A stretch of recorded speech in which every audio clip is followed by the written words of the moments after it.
We know that because of gravity, what goes up must come down. We know, thanks to Newton, sometimes when an object goes down, it comes back up, like a yo-yo. Sometimes yo-yos don't just come back, but go side to side and through loops. If so, you're talking about my friend Kyle, the yo-yo pro at the Children's Museum of Indianapolis. Kyle, I've just seen like 30 tricks. Not only are you good, but you're fast. My favorite 5-8 tricks to do. This is my favorite, definitely my favorite trick. Whoa. Doesn't have a name. Some people call it the helicopter.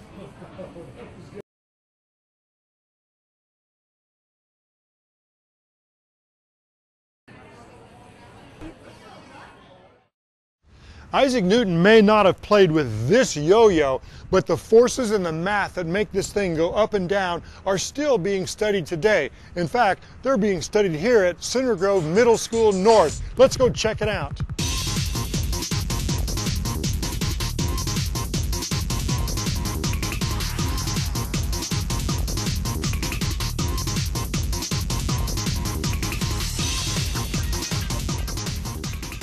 We're in Mr. Jeff Peterson's class in 7th grade, and we're having some fun with Isaac Newton and the yo-yo. You see, a yo-yo is a great way to apply all three of Isaac Newton's laws of motion.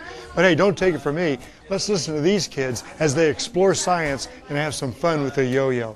Newton's laws of motion deal with everything that's in motion, and everything's in motion. And so the yo-yo, the kids can really see it in motion. We talk about all of Newton's laws. So the first law of motion is, an object at rest will stay at rest, and an object in motion will stay in motion unless acted upon by an unbalanced force. And we talk about how there are really two forces in action. There is the force of them that they put on the yo-yo to throw it down, plus gravity is also pulling on the yo-yo, pulling down on the yo-yo.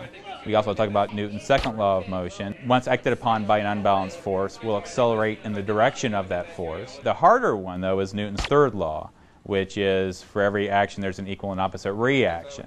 And so we actually use two yo-yos today to demonstrate that.